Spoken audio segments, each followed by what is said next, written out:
Apparently, there was several kilos of drugs na nahuli sa Leyte, ah, nakalagay sa isang kotse. Dahil yung kotse ay nanggaling sa Surigao, they immediately said that it is from me and my brother. Naku po mga kababayan po natin, mukhang iyakin pala ang isang kongresista na ito. Dahil sa mga allegations sa kanya, ay galit na galit po ito sa mga vloggers. At dahil po na-expose ang kanilang mga pagkatao, itong mga allegation na ito, either totoo man o hindi, siguro nasa kanilang sarili na rin kung paano nila defensahan at patunayan na hindi totoo itong mga allegations sa kanila. Ngunit ngayon mga kababayan po natin, no, napapansin natin na mukhang ginagamit po nila ang kanilang posisyon bilang miyembro ng Kongreso para sitahin, no, at para balikan itong mga vloggers. May mga pinaparinggan pa po siya na mga dating mga nasa midstream media na laos na ngayon nagbablog. So anyway, sino po yung kanyang tinutukoy? At ang kanilang investigation sa umano'y fake news at ipapatawag itong mga political vlogger, particularly po itong tinatawag niya na mga narco and pogo vloggers na inaakusahan niya ng mga bayaran, no? So abangan natin kung sino ito. Pero anyway, pakinggan natin mga kababayan po natin kung ano ang kanyang naging basihan kung bakit kailangan sila magpatawag ng investigation, at ito po ay tinatawag nila na tried committee. So 3 komite pag-isahin po nila para labanan di umano ang mga fake news against sa kanilang mga kongresista na mga miyembro ng Tuwadcom na siya namang, no, nagbato ng kung ano-anong allegation paninira sa mga Duterte, particularly po sa dating presidente. Christmas break, no, the plenary approved a resolution creating a tri committee, a committee that will conduct joint hearings. Muntik na mag-Tuwadcom, no? Mukhang ayaw na po nilang Tuwadcom, no? Mukhang nahiya na rin po sila, no, dito sa Tuwadcom. Kaya ngayon gagamit na lang sila ng tri-committee para paimbestigahan ito. On issues pertaining to fake news peddling. Ito, let me just be clear about this. Ito tungkol lamang ito sa mga fake news. No, ang nakakalungkot kasi that in the advent of social media, marami masyadong naging political analysts. And suddenly, no, marami rin naging journalist. Yes, totoo po yan mga kababayan po natin. No? Kasi nakita ng taong bayan na itong mga midstream media ay hindi na rin po sila patas. Kaya ito po yung nangyayari ngayon. No? Yung tao, yung sambayan ng Pilipino, naghahanap po sila ng ibang sources ng information. Kaya marami po yung nagsasalita, marami yung naglalabas ng kanilang mga hinanaing. Dahil unang-una sa panahon ngayon, no, kapag hindi ka magsalita, kapag umasa ka na lang doon sa mga balitang nakikita mo sa mainstream media, madali ka pong malilinlang.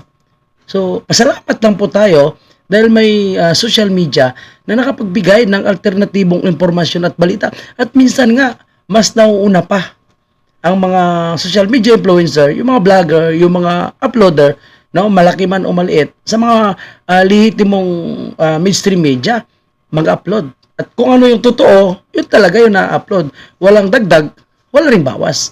Kaya kung sinasabi ni Barvers na medyo na-overtake ka na ng mga social media content creator o vlogger, itong mga mainstream media, ito totoo po yan. No? At gusto kasi ng taong bayan na nakikipagsali sa usapin doon ng mga vlogger and content creator kasi napapansin ang kanilang sentimento, kung ano ang kanilang hinanaing, ano ang kanilang gustong sabihin. Minsan nababasa at nabibigyan din ng reaksyon ng mga vlogger. Kaya talagang mau-overtikan ng mga vlogger itong mga mainstream media ngayon, no? No? Yung totoong giorno, as they call themselves, no? Minsan na-overtaken itong mga vloggers na ito. And what is really disappointing is Totoo yan, mga kabayan natin, totoo yun, no? Nadi-disappoint sila kasi nga po, yung mga vlogger, hindi nila kayang bayaran. Yung mainstream media, kayang bayaran po, di ba? At kung ano yung kanilang gustong ipasabi, ano ang kanilang gustong lumabas na balita, yan ang mangyayari. And which is nakikita natin yan, no? Nakikita nyo yung mga banat ngayon sa mga Duterte. that when they peddle fake news, no, they create issues stories or contents that will malign or in fact slander the person that they don't like. No? Yun naman yung ayaw ko, no? Yung babanatan mo ng personal ang isang tao, tapos magpapakalat ka ng fake news, yan talaga ay kinukundina din po natin. So, bawal at hindi natin sinusuportahan yung pagpapakalat ng fake news. Kaya minsan, nadidebunk natin kahit presidente, no? Lalo na kung sasabihin niya na may 5,500 flood control. So, yan po ay fake news. Dahil wala po tayong nakikita, no? At wala po silang masasabi kung anong klase mga lugar ang mayroong mga flood control, no? So, yan po is fake news din kung tutusin, no? Kung busisihin nila. Pangalawa, yung sinabi ni Presidente na walang baril na nakapasok sa Kingdom of Jesus Christ nung kasagsagan ng SEDS. So, yan po is malinaw na isang fake news din dahil kitang-kita sa video, no? Na hindi natin kinukonsidera yung pagpapakalat ng fake news, no? Kahit tayo po ay vlogger and content creator, so nagbabase lang po tayo kung ano yung tama at kung ano po yung dapat ibabalita. Kaso, dahil masakit po kahit pakatotohanan ang nababato minsan sa mga kongresista, lalo na yung miyembro nitong Quadcom na ngayon nakikita nila, nararamdaman nila no naapektado po sila, lalo na sa kanilang career. So, laglag po sila, mga kababayan. Tapos, magpapalabas sila ngayon na sila ay biktima, no? Apektado na rin daw po yung kanilang pamilya. So, paano yung mga ginagawa nila sa mga resource person nila? No? Na kinokontempt nila. Kung hindi pabor sa kanila, ang sagot. 'Di ba? So, iyan po ba ay kinokonsidera po nila? Paano yung mga allegation nila sa mga Duterte, no? Na dinidebunk po natin kasi minsan sobra na, no? At paano naman yung mga resource person po nila na iba mga galing kulungan, yung iba mga dati nakakulong, mga addict, mga drug lord. So, di po ba yan ay parang fake news din, no?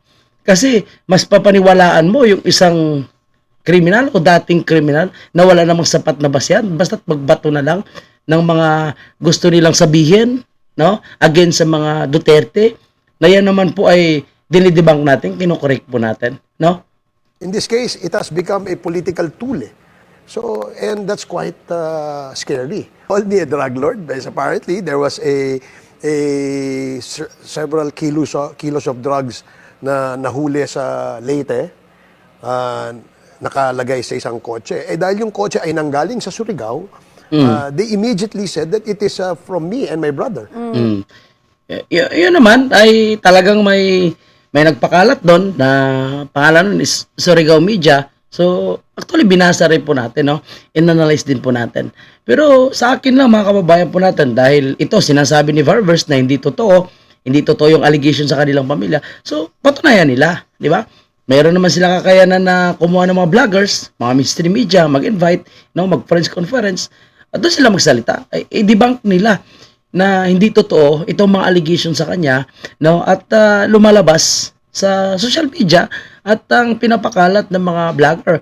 Kasi unang-una, hindi naman po tayo yung naging original na source ng information, kundi may mga nagbabalita, no, na taga doon mismo sa kanila at nagsasabi. At yan po ay binigyan natin ng reaksyon para patunayan nila, either totoo man o hindi, itong information nasa kanilang mga kamay kung paano nila sagutin ang mga allegation. Di ba, mga kababayan? So kami yung naging drug lord ngayon. No? That we've Hindi totoo, debunk mo. Ganun lang. been advocating the fight against illegal drugs. And yet, suddenly, these fake news peddlers, these so-called vloggers, peddling this fake news. So can we... Nga namin, if you want to criticize us from what we're doing, that's fine. Yeah. If I say suddenly an issue against the person saying that he's doing this, doing that are completely untrue. So kawawa naman din yung tao. You know, in this age of social media. No? So, ganoon din naman di ba yung mga Duterte, inaakusahan nila na magnanakaw, inaakusahan nila ng mga drug lord, inaakusahan nila na mamamatay tao, pero wala naman silang ebidensya, no? Yan po is puro 4-8 of legislation lang. Diba? Yan ba makonsidera po nating fake news? No? So, I think same thing po sa mga allegation sa kanya. No? So, kagaya na si Duterte, pinapatawag na si Tatay Digong, sinasagot ni Tatay Digong. So, Ganun din naman sa kanila. 'Di ba? Bakit din nila sagutin? Bakit nila ipaliwanag? No, sabihin nila kung hindi totoo. 'Yun lang naman.